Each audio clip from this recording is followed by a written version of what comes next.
I think, part of the issue that I see on this is I look at the report, and when there's something going on when at a school that is not a Title I school, you have one day where there are 120 students that don't have enough money. This is a management. That was the day they had pizza. Issue. And I think, let me finish. I think that in this situation, what I would expect from Sodexo is a memo or something to the superintendent or to Mr. Grein to forward to the superintendent saying, we've identified this pattern and problem. This is what we've done to solve the problem. Now we need your help. Not let it go for X months and then use it as a justification to raise prices. I do think it is a management thing that Sodexo needs to step up on, because we can't solve the problem unless you let us know what the problem is. And it needs to go through the channels. Jody? And I think when the communication goes to the principal, the school site, they need to know how many dollars this is. Yeah. Because just X number of meals may not mean much to them, but what it's really costing. So I hope that'll be included. And for clarification, the report is in dollars, not meals. So like the 120, it's not 120 meals, it's $120. Oh, okay. It helps That wasn't very help clear. a lot, but yes, and I did have to get. No, we all thought it was meals because of the. That's a little better. Then you might want to work on your reporting. $10. Leslie. At the same time, I think that we need to have anybody say, well, they can pay for it, I think shows tremendous ignorance of the whole budget issue, and perhaps we just need a little one-sheeter cheat sheet about, these are the expenses in nutrition services, and this is how this impacts, so people understand that it's like, well, it's not our money, it's their money, and it's our money. So we need to You didn't need those papers, did you? No. Barbara. And is this the second 25-cent increase? I know, Gary, in your memo back in 2005, it said we would expect there would be increases, and I think up to 50 cents. So this would be the second of those 25 cent. That's correct. Well, is that right? When nutrition services was converted to an enterprise fund, there was a 25-cent increase that went in there. We were back in front of you last year at this time for a 25-cent increase. So this would be the third within that enterprise fund piece. I think furthering up on Ms. Porter's comment is that before the nutrition services fund performed rather well, and we were not an enterprise fund at that time, and so there was a little bit of flexibility. And no, it's just you weren't recording all your costs. That's what it was. Ms. Price, and then we'll get to you. You have you? The only other thing, and we've probably talked about it enough here, but I guess it is, I was really interested to hear if Sodexo, as a national contractor, they must be feeling pressures like this with the fuel and the milk in other districts, and it would also, as a part of any reporting back to the administration first and ultimately in maybe our quarterly report, how do they support you in that? What do they do? Are there other specific things that we can try to utilize and conquer this before it gets way beyond this? But I agree with Johnny. Identifying this is key. I mean, we have to know what the costs are.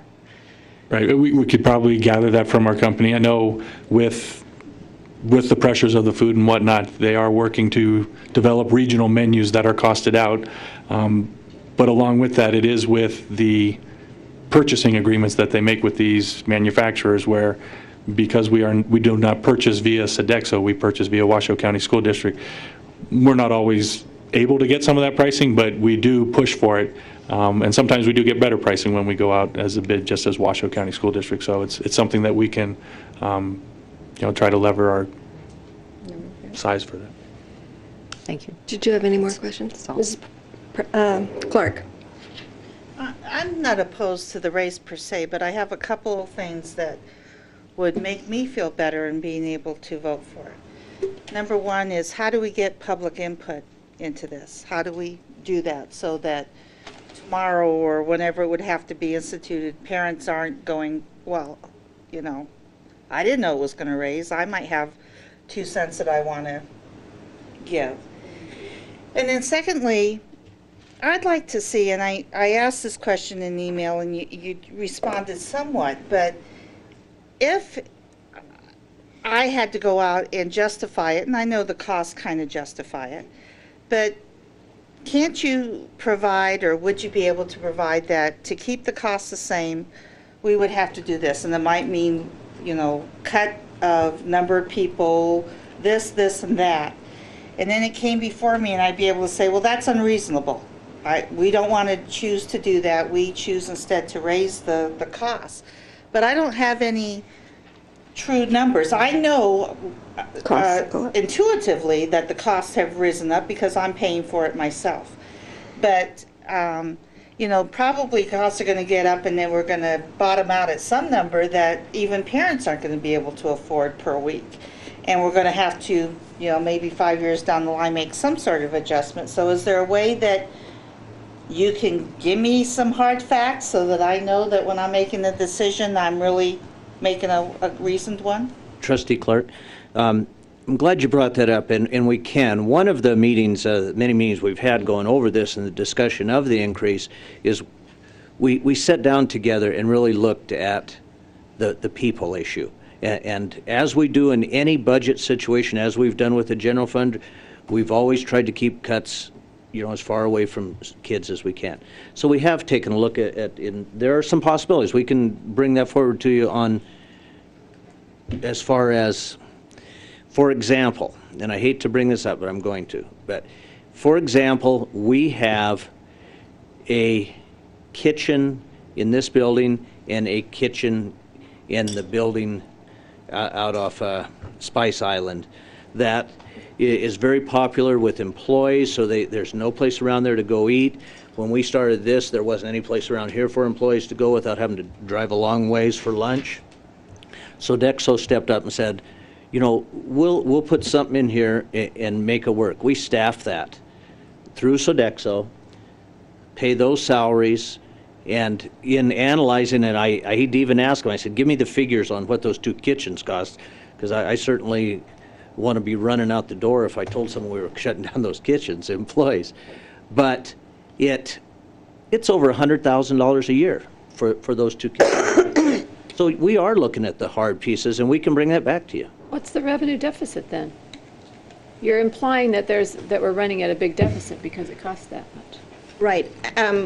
Revenue is, say, like $25,000, and like here, and the expense due to the labor is $100,000. At this cafeteria, the loss annually is over $75,000. So why are we subsidizing employees and, Why don't we raise the prices on those two Yeah, kitchens? yeah. It's not for kids. it seems like We have. We just raised the prices over at the cafeteria over at Spice Island, and plans are this summer that the prices here will be raised.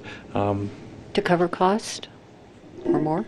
To help cover more of the costs, yes. I do not believe it'll cover all of it. There are some other circumstances where this cafeteria used to be run by one person, but now we have two in there because of HR issues.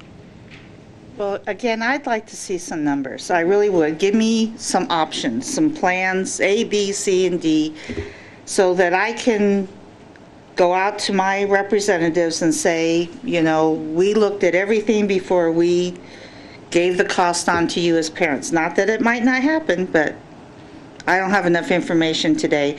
And then also the public piece. How do we address that? That they know that lunch prices are going to increase, possibly increase, and that if they wish to have some input, that whenever the next time it comes up, how do we publicize that?